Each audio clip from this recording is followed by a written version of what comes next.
right, guys. I have Anthony Hudson. He is running for president of the United States, and it is a nonpartisan party. Did I get that correct? You got that correct. Yes, Excellent. sir.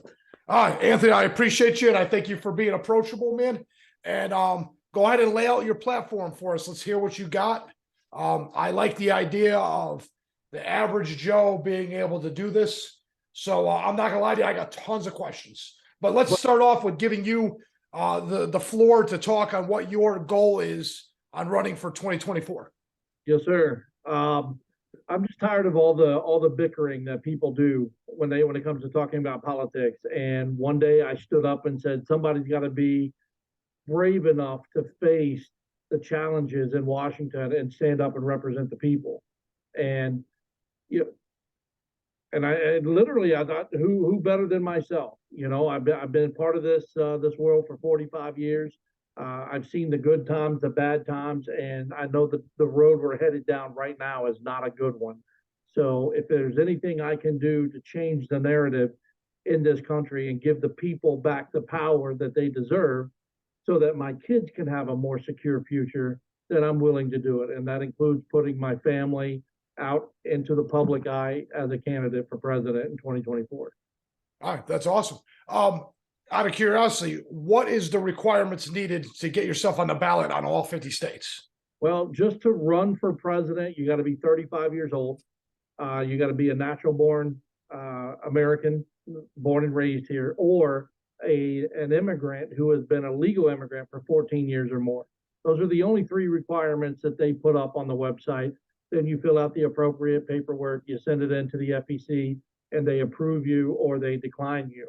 I got my paperwork and it was approved on August 18th of this year. So that made me an official candidate for 2024. That's awesome. I love it. I want everybody to know that any American can do this. Those requirements are across the board for everybody. So my question to you is, how are you going to get on that big stage, man? There's going to be so many people. You see that with there was 40 something Republicans in the primary last time.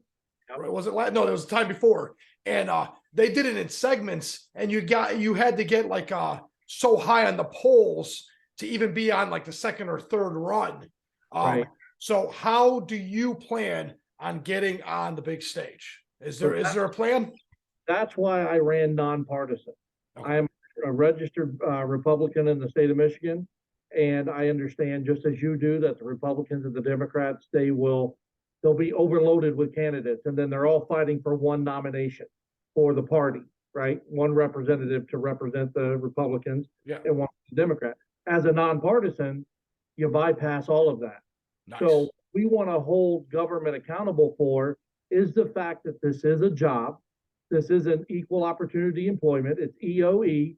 So anyone that applies for the job that meets the requirement, we're going to hold them accountable so that they give us our 2 minutes of fame, so to speak, so that we can get in front of large mass groups of people and hold our rallies and have an opportunity to legally run for a job that we've applied for. So it's all about accountability. And mainstream media, they only want to focus on the big names, the wealthy, the Donald Trumps, the Mike Pence, if Biden runs or Kamala Harris runs or whoever, they want to focus on those guys. Well, the little guys have a right to run also. And we are pushing all of the mainstream media right now. My campaign consists of about 60 people all over the country. And every day we're tweeting, we're YouTube, Facebook, Instagram, TikTok, you name it. We're doing it, and we're hashtagging those people until we bug the hell out of them enough that they say, okay, let's find out who this guy is. Yeah, that's great, man. That's great. I'll be honest with you, you don't know. The last cycle, you could have made a fortune with a little bit of money on just Donald Trump. Yeah. So because it's not normal for someone that's not in politics to actually win. Right. So that being said, there's already a precedent for someone to get in as an underdog. Ross Perot tried back when we were kids, and he failed.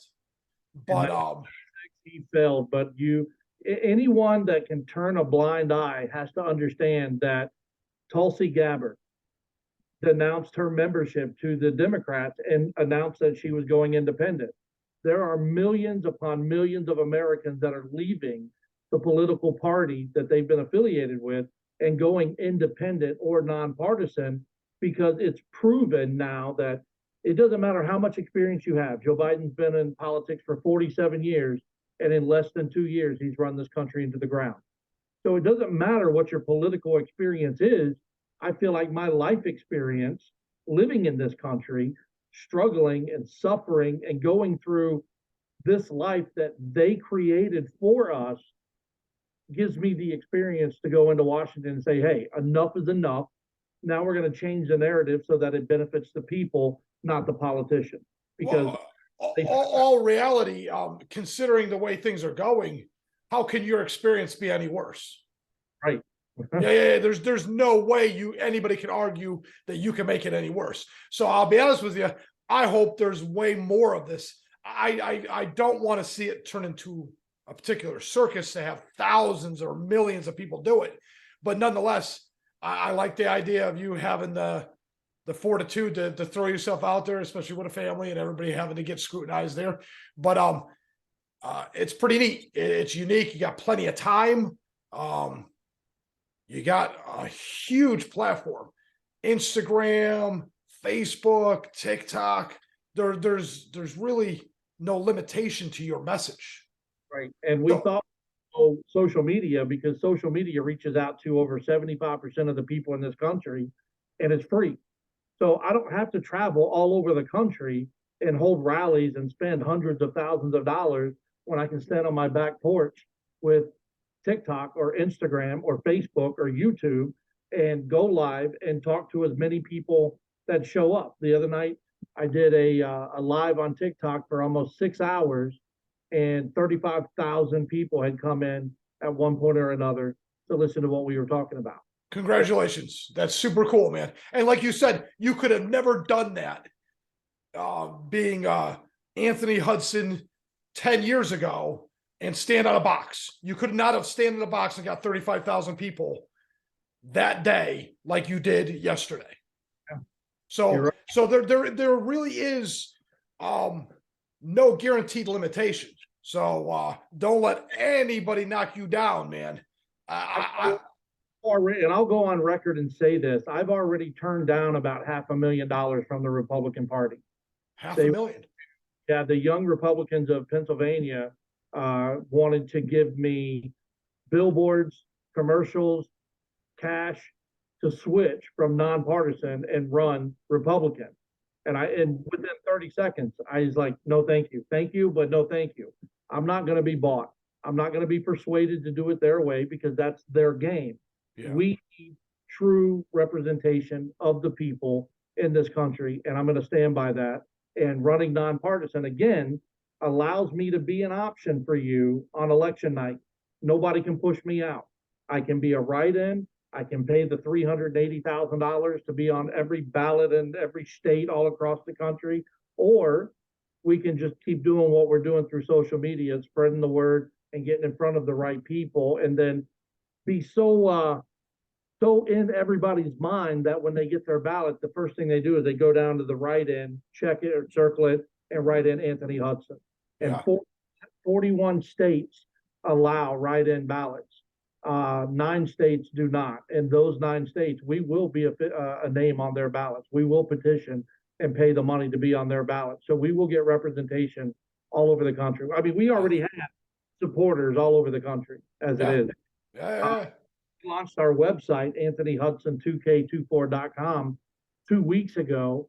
We've had 75,000 visitors, and we've had 13 different countries visit that website. So it's no longer just a social media platform. It is a world recognized thing where we have people in Australia, in London, the UK, and even China, Bali, Indonesia. We've got people from all over the world clicking on our website, taking a look to see who I am and what I stand for. Yeah. All right. So we got a longer platform than you're used to. And this is not TikTok, even though you did 6 hours, which is incredible. what is your main platform? What are you going in there? If I was to say tomorrow, Alakazam, Anthony, bam, you're president, what would be the first 5 things you would do? First 5 things I would do is I would continue the construction on the border. I would continue to secure the border. I'd have all the gaps filled in. I'd drape it with barbed wire fence. I'd put our CBP patrol officers on the ground, and I'd get military drones to cover from the sky. If we find underground tunnels, we'll blow them up. I don't want illegal immigration. I want immigration because this country was founded on it, to be all honest with you. Immigration is a very vital part of our future, but if you don't come here legally, I don't want you here. We have a process of immigration. 2, I'll lead right into it. I would reform immigration. I'd make it less expensive and less time consuming in a sense that, let's say it costs $20,000 to go through immigration right now, and it takes 6 to 8 years, 10 years to get approved. I would reform it in a sense that says, bring me 10 grand. I'll give you a working visa so you can come over here, get established, get a job, start paying some taxes, start doing all the things you need to do to become an American. And the other 10 grand you'll pay back to us in a loan, so to speak. However, if you default on that loan, we will know where you are and we'll pick you up, we'll deport you, and you won't get your money back. So there's a way to reform immigration to make it less expensive and make it easier for people to get in. I also would like to promise them that once they make their final payment on that loan and they're paid in full, that we could guarantee that we could get their paperwork finished within 60 days. And as long as they get their payments, we'll renew their working visa so that they can stay here, but they're contributing as if they were already an American because that's what they're working for. Number 3. Oh, hold on. Before you get to number 3, because I like the immigration thing. I think one of the reasons why I'm a big advocate for what you're doing on that aspect is if you look at Polish people and you look at Ukrainian people and all this stuff, they can't just walk here. They don't have the luxury of playing the game that the 15 countries below us get to play. And I think it's an unfair playing field.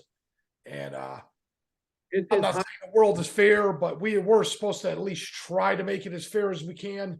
So I'm with you on the fact that I like the legal immigrants, because I'm not a huge fan of gangbangers or anything like that. A man wanting to feed his family, who the hell wants to stop that?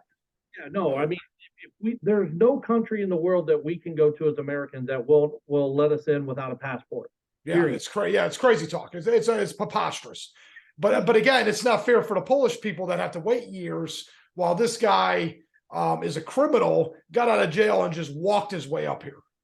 And now what they're doing is they're probably finding their way into, the Panama Canal or Mexico, and they're walking their way up just like everybody else. Yeah. Now again, there's probably 100 guys like him that are just dads like me and you that are just trying to live a better life. Because my family came from Canada and they just wanted to work in Connecticut. They just wanted to work in the factories. It was nothing malicious. It's just, here's the jobs, here's the work, here's the pay guaranteed every week. Why would I not want to migrate?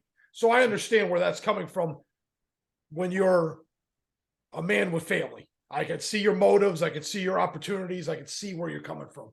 And we have the asylum process also. You come into this country, if you come in and you're seeking asylum, you need to file your paperwork immediately so that we know who you are and where you are, and we can start the asylum process quicker than what they're doing now. On that note, with Venezuela, what would you do with that? Because people are all about what's going on in Ukraine and the migration issue there and the displacement of population. And no one's talking about what happened in Venezuela with socialism. Well, how it displaced more people than all of the world combined right now. It's the #1 problem in the world when it comes to populations being moved around like that. Why is that not being spoken about? I don't know, but I know that the United States has been busing Venezuelans back across the border. Why? I don't know why. I've heard. Okay, I've read an article and I've heard this on the news that Venezuelans were releasing their criminals and giving them an ultimatum: go north to the United States or stay in complete here in jail. So they're releasing people under the understanding that they're going to turn them loose and let them come up to America where they can be free or get mixed in with our population. I don't know how much truth was in that article, but I've seen lately Fox News, I'll give the source, was talking about Venezuelans being deported while the other Hispanics or Latinos, the Mexicans, the Puerto Ricans, the Peruvians, those guys were being bused to different parts of the United States. Well, hold on. Well, Puerto Ricans are Americans, so they get to stay no matter what. I meant to say the Dominican Republic, but yeah, Haitian, Dominican, yeah. And I hear that all those islands are coming through the southern border, so someone's shipping them over too. So that is a pretty wild scenario in and of itself. a couple of weeks ago where a boat capsized coming from Cuba. Yeah. They're trying to come in through to Florida, you know. And if I were them, I would do the same thing. You'd be crazy not to try. Got to try. I mean, Elian Gonzalez, if you remember the story. Yeah, it was a wild story where they took the kid out of the, yeah. They didn't know what to do with the kid. I welcome people to the United States. I mean, this is an amazing country from East Coast to West Coast, the national parks, Yosemite, Yellowstone, Zion, Grand Canyon. Beautiful, beautiful country. And we want people to come here and vacation and spend their money, or if they have family here, we want them to come visit. And likewise, we want to be able to go to their country. So we want fair and equal travel. But if you want to live here, it's a matter of national security to know who's moving into our country and what they're trying to do and why. And I'm still a big advocate of the fair part. I want to see Eastern Europeans be able to come at the same level of fairness as everybody else. Right. It's equality, and that's something that we need to preach in this country is equal rights and equality. It doesn't matter to me what your skin color is or your heritage or nationality or your gender. To me, what I see first is you're an American. And as an American, we all have the same equal rights based on our Constitution. Women should have the same rights with their bodies as men do. African Americans should have the same rights in the job place or whatever they want to do. Same with the Latinos and the Muslims. If you're American, you should be protected by the Bill of Rights and the Constitution. And right now, we have systemic racism going around because people like to think that they're not protected by the Constitution. So reinforcing what our Constitution stands for and the amendments and the rights, freedoms, and liberties that we have, we need to promote that into our local communities and societies so that people understand, hey, this guy represents me and we're completely different. I feel like Washington has a way of promoting the racism when they show cops, a white cop shooting a black pedestrian or a black cop shooting a white criminal or whatever the situation is. They promote this. Mainstream media promotes this. And if we change the narrative on how they can promote the news, maybe we can change and cool the temperature in this country a little bit without everybody getting so uptight. Nice. I apologize for distracting you. Go ahead. Number 3, magic wand, number 3. You're fine. Number 3, I want to get the pipeline back up and running. I mean, I know it wasn't flowing natural gas, but it was the future of this country. It had a lot of promising savings for American people when it comes to gas. And they shut that down and 2,200 jobs were lost immediately. I feel like we need to get those people back employed. I am for fracking. I feel like the United States is sitting on liquid gold, straight up, all over. We need to issue more permits so that more people can drill and find the oil so that we have an overabundance amount of oil in this country. And then we can drop our prices. The oil companies will lower their prices when they have a lot of it. The less they have or the more we sell to third world countries or to other countries like Germany and England, Europe, then the less we have and the more they want to charge for it. They get scared. They get nervous. Where are we going to get our oil from? We're at war. We're not at war, but Ukraine and Russia are at war, and we're not buying as much oil from Russia. I would have done away with that from day one. I don't think we should do business with our enemy, especially third world countries. We need to be an independent nation. I feel like we have all the resources here that we can bring manufacturing back to this country. We can make made in the USA prideful. People should be proud to see that on the back of their shirt or on their hat or on their pants or you know, that their automobile parts were made and the chips were made right here in America, and expand our crops and let our farmers have this land, not sell it to the Chinese so they can do whatever they want to do with it. We need to give them their money back and send them a note saying, the United States is not for sale. This is our land, our country, our freedom. Get the hell out of here. I think number 4 would be funding our police. We need our law enforcement to be fully recognized by our government because, let's face it, they are the military of the civilian world. They put their life on the line daily. They're taken advantage of. They're laughed at. They're disrespected because of the way the media reports on them at this point in time. And again, change the narrative, cool the temperature a little bit, start showing more of the good things that cops do. Here in my town in Michigan, I'll go down the highway and I'll see the cops and the fire department at a bank doing some little banquet thing, having kids come up and turn the sirens on, and you know they're being an active part of our small community, and we need to see more and more of that. You know, you see the TV shows on right now, Live PD or whatever it's called, taking the place of cops or whatever, and they're showing a lot of really good officers doing their job legitimately. And I think these law enforcement officers need to be praised. They need to be funded. They need their resources.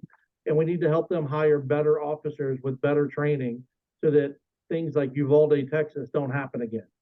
I think that was a miscommunication. Those cops didn't know what they were doing. And in the end, it took a veteran to go in and take out the shooter in that school, a veteran, which leads to my 5th proposal. We take our veterans and we give them psych evaluations to make sure that they're sane, right? Make sure that they are adequate enough to stand guard and hold position outside of every one of our schools. 4 veterans at every elementary, middle school, and high school, setting up a square perimeter, and they work for the government. It's a military position, and they stand there and provide security to our school. You can't get to a school and have a school shooter if you can't get on school grounds or get to the building itself. I feel like our veterans are taught to protect and stand guard. I feel like they're well trained. I think they need to serve a purpose in this life. That's why they joined the service in the first place. And those who are capable should be able to have a military government job securing our schools. And on top of that, we should reinforce that the schools go and get bulletproof windows put in every building, because right now we have resource officers. My kids' middle school, my kids are in 8th and 6th grade in the same building. They have one cop that's 6'5", maybe 350 pounds. I could jog faster than he could run, meaning if I was going to penetrate the school, I could get away from him. He can't cover all 32 doors in the building. So if the doors are automatically locked and you have bulletproof windows, even if you're a shooter, you cannot get into that school. We have to find different measures to protect our teachers, our children, and our administrators. And that's something I'm very passionate about doing.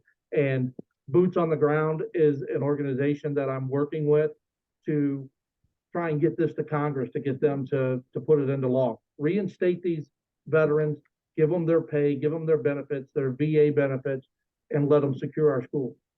Out of sight, out of mind. Parents won't see them, you won't see them, but they're there, just like our military is protecting our country.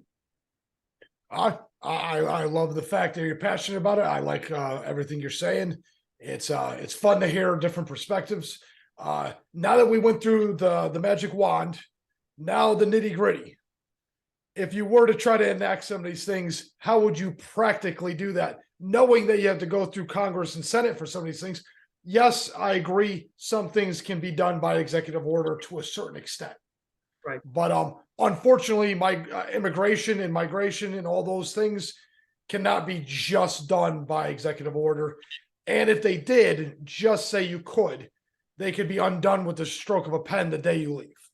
So, Yeah. There, and we've done. But then there's other issues too.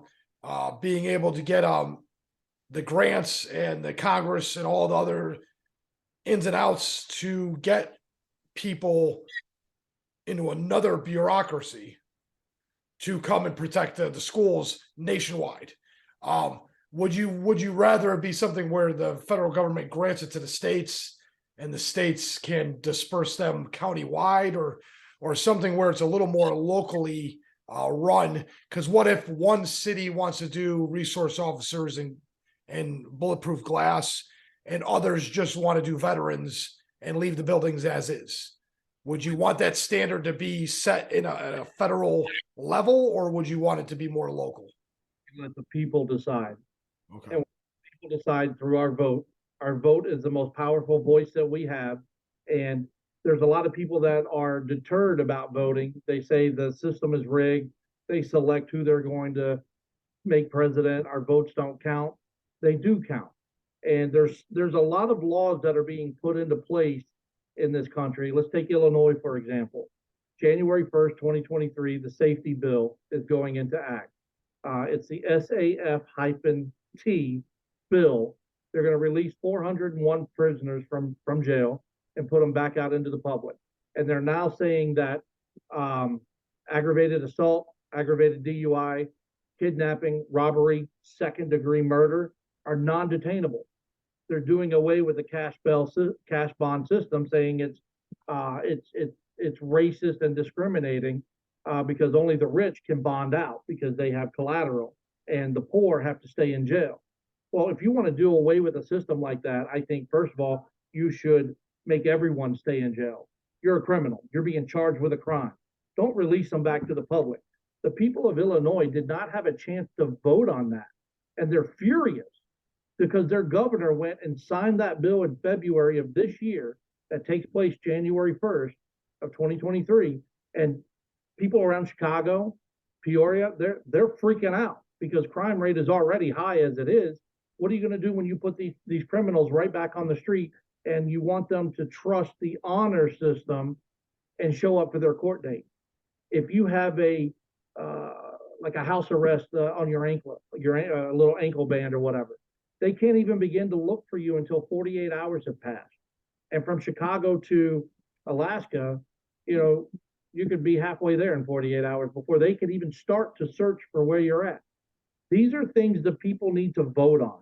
And I think we need to start putting more things on the ballot. We have votes every 2 years, whether it's the midterms or a presidential election. We should have these things on the ballot for the people to stand up and decide, do we want the military to protect our schools, or do we want to go local? And let the people decide. And whatever they decide, that's democracy. And we uniform that as a nation. And the one thing that we're missing in Washington is compromise. That's another thing that a nonpartisan candidate brings to put on the table. Left is the left, the right is the right. We know that they're pulling at each other's throats all the time. They don't want to agree with each other. They don't want to work with each other. And people need to educate themselves and understand that it's not just a two-party system. You still have constitutionalists and you still have federalists out there, and you have the independents out there. They just don't get much of a say because everything focuses around the two big parties. Well, as a nonpartisan, we go in, and I don't care how long it takes, my friend, we will sit at the table until both sides can agree and come to a compromise on what's best for the people of this country, because right now we don't have that protection and we don't have that representation. So it'll take a while, but people are going to have to learn to get along in Washington, as far as I'm concerned. So I hope that answers your question. But the vote needs to count. The integrity of the voting system and the elections need to count. So even if they do the midterms, you can have it locally, like here in Michigan. You could have Lansing put it on the ballot for the midterms. Do we want this to be a federal program or a state program? And if the majority of Michigan wants a state program, the state can govern itself, and they can have that program, and we can allocate some federal funding for it to help get it started and get it up and running. If the whole country decides we'd rather have the federal government take charge, we'll know. I mean, we see the results of these elections every time we have one. We're all guilty of staying up late watching to see which governor won, which state, and which congressman won, or which senator won, or whatever. We all watch. And I do not watch the news anymore. I'm just going to say, for the record, I have cleansed myself of all news media for, I'm going to say, about a year, man. I don't think I've watched a single news article on the television for at least, yeah, man, at least a year. I'm better for it. Here on TV these days, like you hear Kamala Harris say that they are not walking across the river into the United States. And I'm like, what the hell am I watching on TV then? Because I Yeah. see walking through the river, unless she thinks that we literally mean they're walking on water like Jesus Christ did. I don't know what she's thinking. But why are my other question on that is, why are these people risking their lives to cross a river to an open border? Why aren't they just walking across the bridge at the checkpoint? Yeah, I don't understand. I don't understand why they're risking their lives. I mean, like I said, a grown man with a family looking to make that $400 a week that he'll never make in like, what do you call it? Panama or any of those little countries. Yeah, Guatemala. So I understand that. That totally makes sense. But these little kids, these little girls, these young ladies, women, these are arduous travels. I mean, we're talking thousands of miles. Yeah, they're coming a very long way to get here, and then be Yeah. unknown. How many people died from St. Louis, Missouri to California with wagons? Well prepared. These men and women were well prepared. How many people died? Hundreds of Yeah, thousands. yeah. So these people are doing this on foot. Yep. Yeah, it's absolutely insane. For a woman to be willing to even give that a try either means someone's pushing them or there's a great pull here in America. I don't know which one it is, but it's sad to see people hurt, and who knows how many people are actually getting trafficked. Yeah, how many are getting trafficked? How many are cartel members? I mean, we've caught a thousand of them, maybe 900 of them. I don't know. I But don't those know. are just samples. Those are just samples. You're not filtering 100%. Yeah, you're not filtering 100% because not every immigrant that comes over wants to be counted. And Yeah. why are we giving them the right to choose if they want to be counted or not? In our surveys, they're illegal. We should be setting up like FEMA camps or something and giving them a place to stay until we figure out what to do with them. Not Well, wasn't that the original agreement in Mexico a couple of years ago? Weren't they all stuck on that side until there was time to process? Yeah, and then when Trump was in office, though they had them when they came over. They were separating the kids from the parents and holding them in little box cells or whatever, and separating them. And people were talking about like DACA, and what would you do with the kids, separated from their parents? And you got to have a backbone, and you got to stand up and say the kids should never be separated from the parents. If the parents came here illegally, the kids should go back with their parents. They shouldn't be in a country all by themselves to what? Be adopted by a family that's going to take advantage of them or abuse them, because Yeah, our adoption system is it needs to be reformed as well. There's so much work that needs to be done in this country. Yeah, that's another point I have to bring up is you've got a daunting task when you have the opportunity to be successful, and if that time comes, I don't know if you're going to have the infrastructure to be able to even tackle the issues at hand. It's so much, and not only is it so much, but they weigh so heavy. So I don't want to be a deterrent. I don't want to be a negative Nancy and take away from what you're doing, because what you're doing is great and everything. But I'm just remembering and reminiscing about Donald Trump. One of his big downfalls was he didn't realize how daunting the task was, and it took a couple of years to get the ball rolling. And he had unlimited resources and a working knowledge of how to get huge companies to move. So I'll be honest with you. Do you have enough people behind you to start making this work beyond just the rallies? Do you have because like you said, you got a $500,000. Think about this. If they thought you were worth 20,000 votes in Pennsylvania, if they thought you were worth 20,000, they were willing to pay 500,000 to scrub those 20,000 free. Yeah. So that's a pretty big price they were willing to pay. They want me to run their way, knowing. Oh, no. I understand. They don't want you to siphon 20,000 votes from them. Right. And I understand their logic, and they have every right to do what they did. And I commend you for not taking it. But the point is, they know that those votes are worth so much a person. And I guarantee you they only paid a fraction of what they're truly worth. So you could do a math equation on that in and of itself. And my question to you is, if you can get those votes, if you can get those people, do you have the infrastructure to make that work? You're going to need thousands of people to help you push through all this. Is that something you guys are working on? Do you have a handful of people? It's kind of one of those things where leaders create more leaders, not just followers, because you're going to need people to basically independently help you keep on moving. And as the grassroots get bigger, the monster is going to get ginormous. Huge. And here's where we're at. So July 6th, I did a video on TikTok that I would like to be the change for this country. 1.8 million people in a week. That's how many views that video got. 1.8. We've checked all the statistics on every algorithm, every platform that we're on. And in 4 months, we've reached out to more than 12 million supporters in the country. That's 12 million in 4 months. Now, where is that number going to be in 10 months or 18 months? It could quadruple. That number quadruples and gets larger. Now, some of those big, older, wealthy people who are like-minded are going to be jumping in on board. It's either they're going to say, yes, I like what Mr. Hudson has to say. I want to get on board. I want to sponsor him. I want to endorse him. I want to throw some money at him to keep him going. Or they're going to go with the Republican Party. No, I think anyone outside of the Democrat Party right now is highly frustrated with how things are going with that party and how much they've changed over the last 20 years. So do I have the infrastructure today? No. But the campaigns haven't even really started.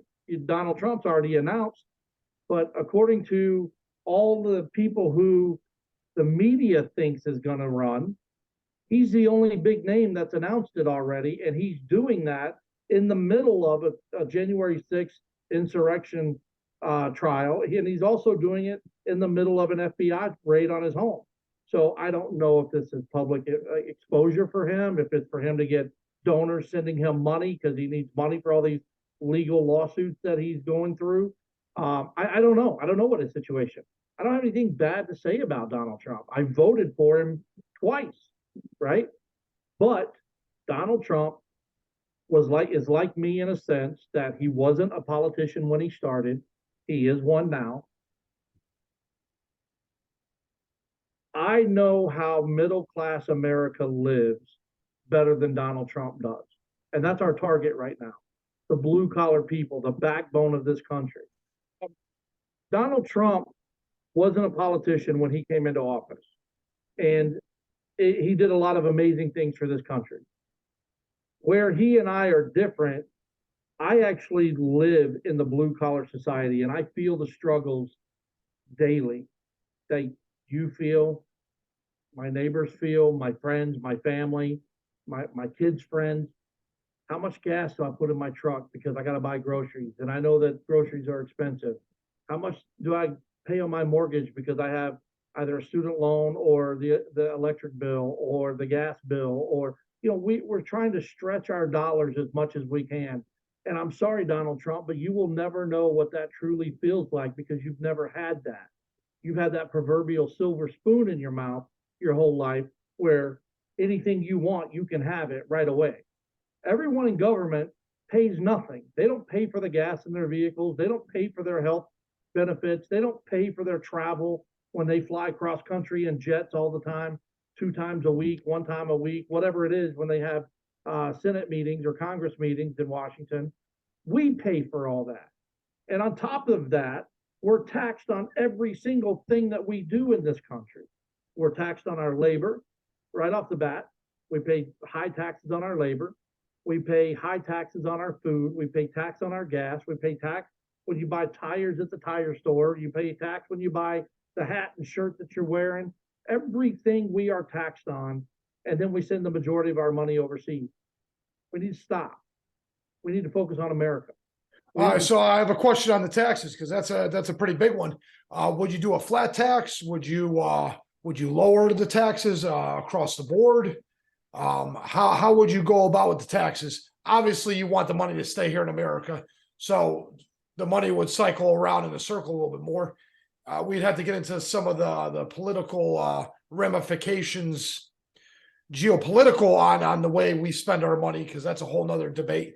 But how would you go about with the tax system as is? Again, we're going to play the little game with the magic wand. Alakazam, you get what you want. You don't have to go through Congress or anything. How would you go about with the taxes? Well, right now I'm teetering. I'm like a seesaw on a flat rate or lowering taxes, right? Okay. I'm trying the pros and cons of both. Okay. If we lower the tax on the middle class and leave the middle class alone and put more of the responsibility on the 1%ers or the 5%ers who are just completely wealthy, these big industries like Walmart, Home Depot, Facebook, Instagram, Twitter, all these things. If we raise the taxes there where it's more affordable for them to pay the higher tax, let the common person pay less tax, I think you'll get a balance of budget. You're raising the same amount of money, you're collecting the same amount of money, you're just doing it from a different entity, from a different source. I think we should put in place that, like our food tax, nationally, should be no higher than 3%. Nationally. Cost of living in California is more expensive than it is in Michigan. Cost of living in Tennessee is more expensive than it is in Michigan. So that 3% is going to adjust according to the cost of living where you live. But I want to lower the taxes on our food. I want to lower our gas tax. Everyday household items that you got to buy at the store, if it's not covered under your food stamps, if you have food stamps like your toiletries, paper towels, paper plates, toilet paper, stuff like that, we should reduce the tax on all of that to make it helpful for the American person that's coming in paying $8 for a pound of ground beef. Now they're paying less taxes on toothpaste and toothbrushes and dental floss and things you need, but the tax is through the roof. I've also gone out on a limb. If my wand, anything you work over 40 hours, tax exempt. Yeah, I like that one. I saw that one. I'll be honest with you. That's the one that had me message you. I liked that unique idea. Go ahead and tell that to everybody. This country can make quite a living off of our taxes based on our first 40 hours. If we're required to work more than 40 hours and spend more time away from our home, our overtime should be tax exempt, because what it does is, let's say you make $20 an hour and then you work 60 hours a week. So you got 20 hours a week at $30 an hour, right? Because it's time and a half for overtime. Well, you put that on your 40 regular hours, it puts you in a higher tax bracket, causes you to pay more taxes, and your overtime equals out to almost what you were making originally on the first 40 hours, if not a little bit less. So as a bonus or overtime for what it truly means, we're paying you more to help us make more money because we're short-staffed or whatever. Overtime should be tax exempt, and any bonuses you get throughout the year. Truck drivers get them when they sign on with companies, or you'll get bonuses or whatever. A bonus is a bonus. It's above and beyond. It's the oh no, I love it. I love it. And that should be tax exempt as well. I remember when I was driving for myself, I worked for a company, and they gave us a $500 Christmas bonus. I brought home $227. I had to go through old tax records to find the pay stub, but I wanted to use it as an example. $500, I came home with $227. That's over half of what I got in a bonus was sent to the government. Yes. And if we look at where that money's going, Barack Obama had a Thanksgiving party one year at the White House, his last year, his last Thanksgiving. It ran $800,000 for all those people in black suits and ties, and women all dressed up in their nice dresses, our congressmen, senators, donors, all those people. We paid for that with our overtime taxes or with our bonus taxes, and yet we never got an invitation to go to the. There's so much to talk about, man. Oh man, because I'm going to be honest with you, you can unpack so much of this. One, a flat tax, I think, would be great. Getting the rich to pay more, though, is a really difficult task. One, from all my experience that I've learned and everything I've seen and everything I've studied, you cannot get rid of the 1%. It's impossible to get rid of them. The Russians killed them all, and then they just replaced them with really evil people instead. And you can go through historical references and how that works out, but you always get a 1%. My issue would be the reason why the middle class gets taxed so much is it's far easier to make $1 million off a lot of pennies than to try to make $1 million off of 5 people. Yeah, but and that's one of the factors in the tax code right now. And you're not even taking into consideration stagflation and the progressiveness of a tax. For instance, a barrel of oil gets taxed like 60 times before it gets to the gas station. And then it gets taxed and they don't even tell you how much you pay per gallon. So there's a progressive amount of tax involved on that one object, from the guy that owned the truck that bore the hole, to the guy that employed all those people that sucked it out of the ground, to the guys that built the factory to refine it, and all the byproducts that went into it. There's so many things and ins and outs. I don't know if you could get the rich. That's another issue. The rich always seem to find a way to hedge themselves from the main corporate tax or the main infrastructure of the tax code itself. And I don't know how you stop that from happening.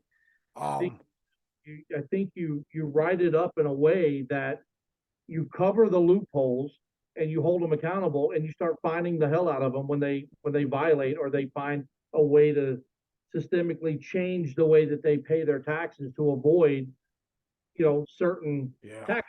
Like, I'm against. Sounds so tough. I'm all for it. It just sounds so tough. Like, I want Walmart to get in a boxing ring with me, and I want to box them SOBs until they take out the self-checkout sections and start putting people back to work. Oh, okay. Hold on. That's another issue that needs to be addressed. Not only are those things not going anywhere, but we're looking at a society that's not going to need human beings to do much jobs at all. Here's an example of stagflation. So you got these banks, right? I take a picture with my cell phone and bam, my check is cashed. Why do you even need the building? I'm not saying the bank itself ceases to exist, but the actual infrastructure of the building only needs to be 1 or 2 in New York City, and they're good to go. So thousands of tellers are irrelevant at best. The ATM machine, the cell phone, the online banking, and all those other and this is the infancy of the destruction of the building of. And then you got Amazon, the biggest retail store on the planet, doesn't have a store. No, they don't. And the warehouse is going to be 100% run by forklifting robots. Forklifting robots, and you're going to have Amazon. They're going to have, things where they're going to have carts in the store. Oh, yeah. So you get all your groceries. That way you don't even have to go to the grocery store. Yeah. You're going to see, curbside pickup come to your house, because the cars are going to be driving themselves in a few years. So they can predict what you're going to want for groceries next week by what you bought last week, ship it to you in a minivan to your house. You put in a 4-digit code like you would at Little Caesars for your ready-made pizza, and bam, your groceries for a week pop out of the grocery store. The end. You don't even need to leave your house anymore. Right. That's why, if you think you're going to get the tellers back, or you think you're going to get those cashiers back, they're literally going to get phased out. Okay, it's kind of like I dated a girl in Branford, Connecticut, and her dad was the union president for the longshoremen, and they were fighting for years to stop the automation of the machines taking over the moving the stuff in the ships. Well, they lost. It was going to be automated whether they liked it or not. And I see the same thing with almost all the other jobs. I mean, they've got bobo tea boxes now, the size of a small bedroom, where a robot arm that's equivalent to the ones that make the cars and they'll spot weld the cars. That long elbowed arm will make your coffee in a box. You put $10 in, you watch the robot arm make you a coffee, and bam, it gives you a coffee. You're done. Don't need a human being. Right. And this is becoming will be the norm eventually. Just like cell phones became the norm and TVs became the norm and all of it's coming. And that's not even taken into consideration. They got robots that can do most things now. When Well, those cars roll out, the robots are rolling out with them. not standing up and going against the technology. Yeah. Well, what? Thing, but technology is going to ruin this country. It already is. Look at, we're probably about the same age, close to it. Yeah. We're almost exactly the same age. We were born, we lived through the 80s, where you could, everything you'd done was done by manual labor, and we respected manual labor. Absolutely. And the dollar was worth something. You leave your house, you leave the door unlocked. You get out of your car, you leave the car unlocked, because everyone had respect for each other, right?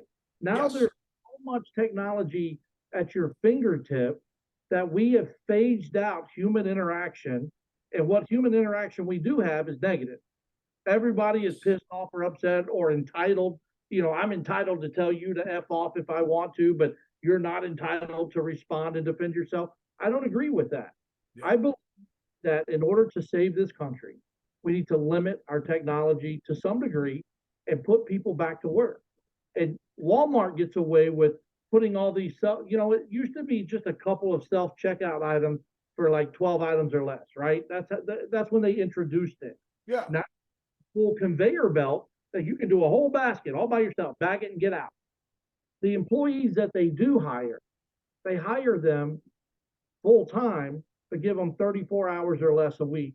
And that does not qualify Walmart to pay them health insurance. Yeah. So not only are they taking jobs away from people who need jobs, the people that they're employing, they're bullying by saying, I'm going to stretch you out to the limit.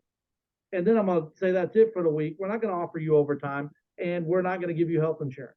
So now that family, that one man or woman who could have worked 40 hours at Walmart like they used to back in the day. Yeah. Second job that requires 15 to 20 more hours at straight pay away from their family and doing something. They're not even looking at 50 or 60 like you were saying, which is something you really want, because what you get used to your paycheck, right? You get used to, I live within this range, and then it's like, if we're gonna go on vacation, I'm gonna go and do overtime for a month so I can take a little bit extra. And I think it's things like that we can shut down. Do we need to take do you really think we could do it though? Do you think we could stop technology? Saves a civil war? Absolutely. Because the people are going to get so pissed off that they can't find work because robots and technology are doing the work.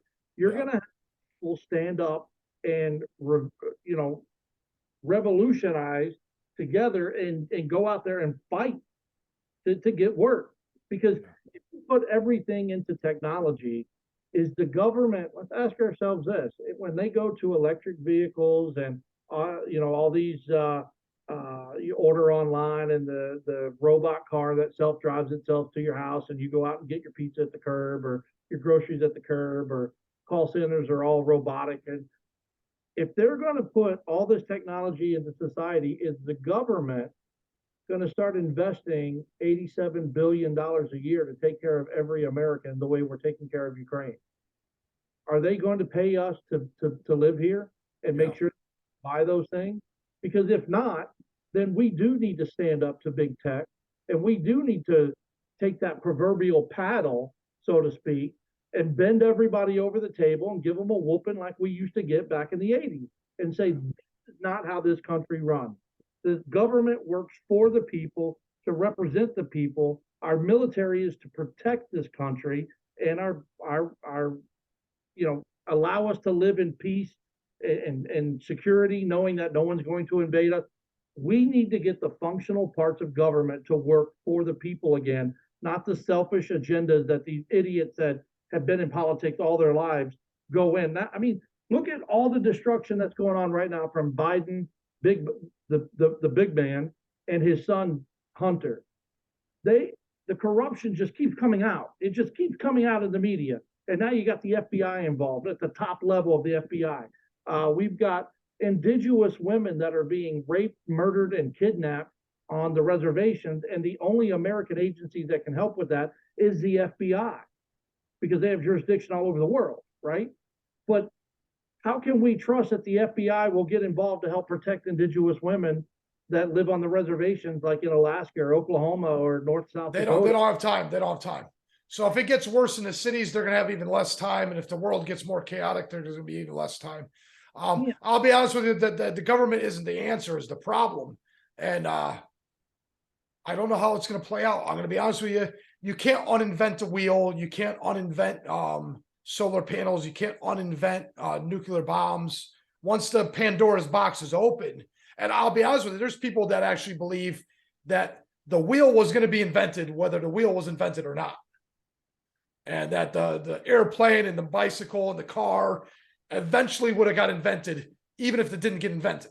I don't want to get into the nuance of that argument, but basically, our government is so big. It's so big. It's so big, and you got to change the narrative of how government works. Well, here's the deal: people are lazy too. I want someone to do the job for me. I don't want to learn everything I need to know about the Fourth Amendment. I want you to just protect it. I just want you to go to the Congress. I just want you to do it for me. I don't want to vote on all this stuff. I want to vote for you, so you vote for all this stuff. And I just want you to be honest and easygoing and make it lackadaisical and let me absorb it on the news, because the vast majority of people just don't care. The vast majority of Americans have gotten lazy over the years, and they don't want to do the hard work.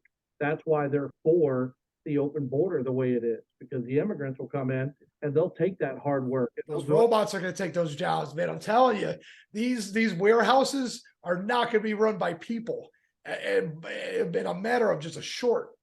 You have to ensure that these jobs are available to American people, because we cannot live on a full 100% technological government. Well, yeah, boredom is going to become an issue. Boredom will become an issue, and you're right. The government's going to have to find a way to keep people busy, if nothing else. Self-driving semi trucks that they want to. Oh no! I talked to guys. They said they're ready to rock and roll. They're just not allowed to push the button yet. Right? Why?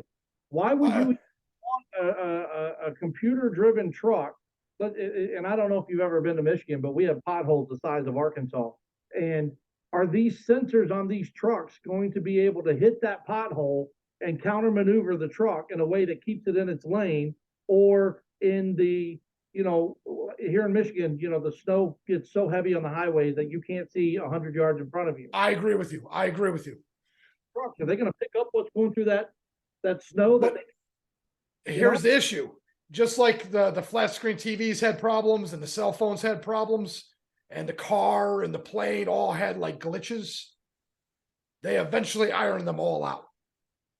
They did. And those self-driving cars will get right up against each other and save on drag, and they will have like a giant supercomputer telling them what is the optimal distance to go before recharging or refueling, whatever version they have. And they will save an insane amount of money in the long run, especially as they get more perfect. And technology constantly, exponentially gets better. We have to stop this production from even hitting the road. You think so? Well, like I said, they're ready to rock and roll. Just no one's pushed the button yet because regulations and rules haven't been established that makes everybody happy yet. And all the kinks. You look at Elon Musk right now. There's so many kinks. When what is it? A fire truck or a police truck or any of those ones with the sirens and the lights are flashing, the computer glitches and runs right into them. Wow. So they still have issues with all kinds of, but they're gonna work out the kinks. Well, if I had 8 years in office, that button doesn't get pushed. Okay. Every idea that comes out across the table for self-driving cars and self-driving semis. I mean, look, we still have trains on train tracks from 50 years ago. Oh, yeah, no. That's 200 years. That's a 200-year-old technology, man. That still functions. The functionality of that still works. Yes. You cannot take the jobs away from the American people. The truck driving industry is the largest industry in this country. Everything you ever buy in your life comes in on a truck at one point or another. You cannot turn that over to the technology of self-driven semi-truck. People It are would gonna, be AI actually. It'd be like a one gigantic brain or two or three gigantic brains working through cell phone towers and satellites. they'll Isn't have that crazy? That's absolutely insane. insane. I mean, they're gonna back up to docks, and they're gonna have Yes. And then forklifts that are also listening to the giant AI will be pulling all this stuff out. we either stand up as Americans to protect the integrity of the future of this country, or we start packing our bags and figuring out where we're going to move to Canada, Yeah. England. Well, okay. I wish we didn't get caught up on this one because it's a cool topic. It's not the political stuff. Um, I got 10 minutes, dude. Here's the deal. Go ahead and run whatever you want to talk about. You got 10 more minutes. I apologize. I didn't mean to get caught in the weeds there a little bit. It's an intriguing topic in and of itself. We can do this again another time if you want to catch up on things that we didn't discuss today. Okay. Well, I appreciate that, man. I appreciate it. I want to fight for the American people the same way our forefathers fought the Revolutionary Wars for this country to even exist. Yeah. We won our independence in 1776, yet we're not an independent country. First off, let's acknowledge that. We Okay. other countries for our survival right now. Yes. Good. Yes. We have the resources here to do it ourselves. We can cut costs and do it here. Okay. Two, we got to stop the technology. We got to slow it down. I love everything I can do on my phone if I want to check the scores of the NFL or college or basketball or whatever. I love being able to do that on my phone. But when it comes to building homes and building roads and moving product across this country or checking out of the store, humans need to be able to go to work. If they're not going to be allowed to work, then the government is going to need to pick up the tab and pay for our lives to live here. Well, it's worse. It's the attention and the boredom. I don't care how much of a loser you are. You will get bored if you have nothing to do. Be extremely bored, but then the government won't be able to pay us because they're not collecting taxes on us because we're not working.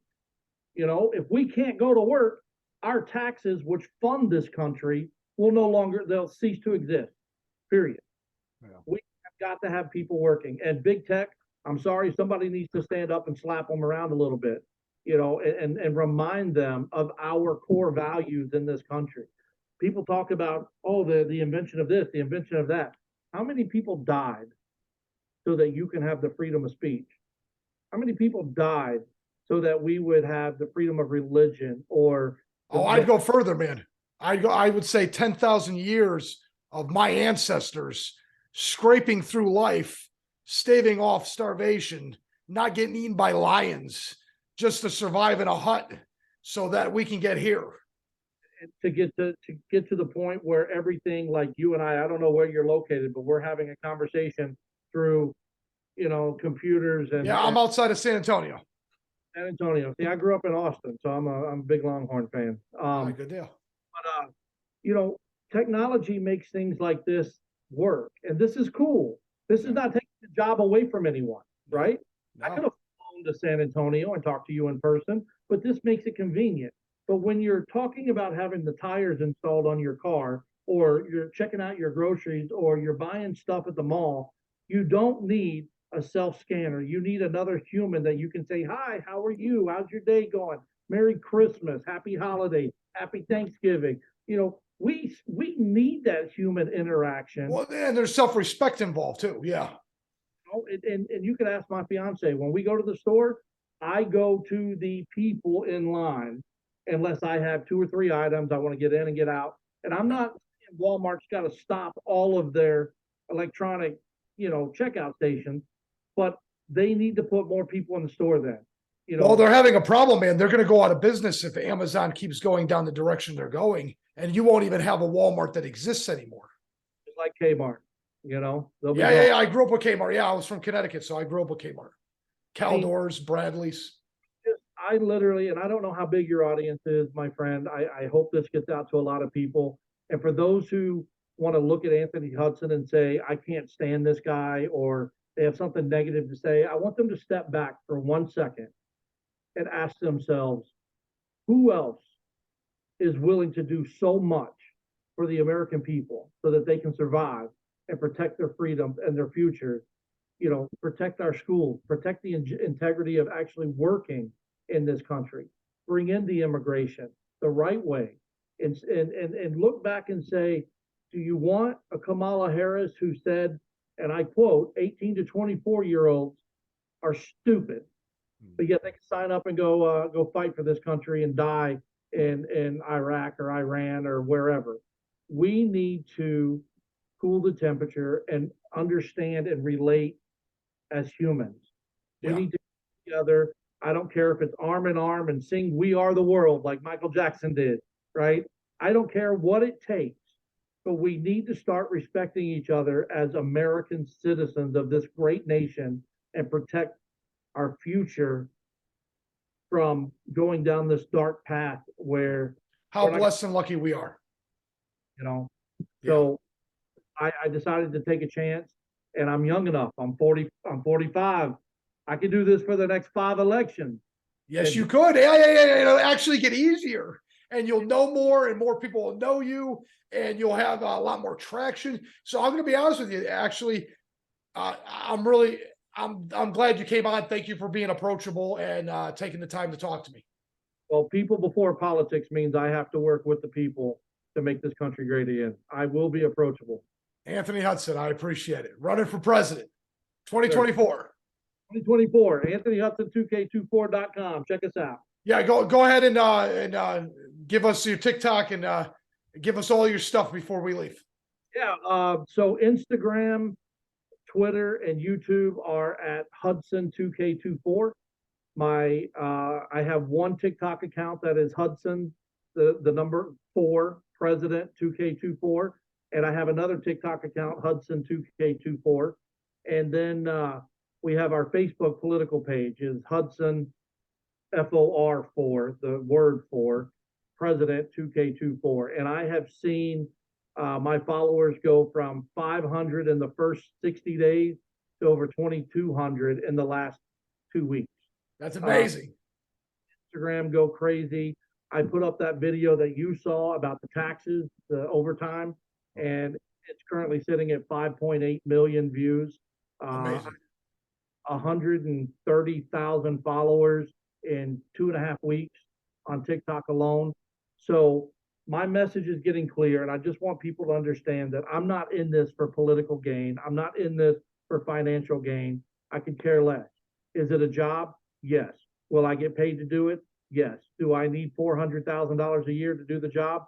No. Do I think all of our 5 living ex-presidents deserve $219,000 a year? No, I don't. So let's come together as a society. Let's stand up and remind government who the boss is. Absolutely.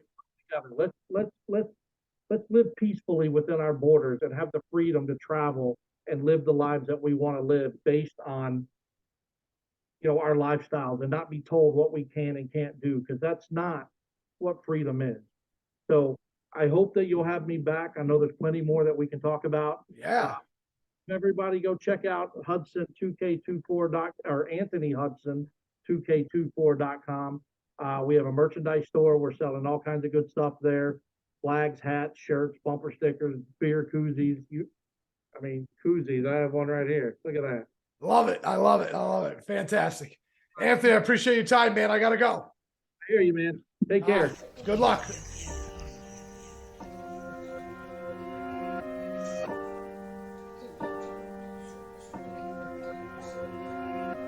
Weather is good. Sun is shining. Don't get my vibe.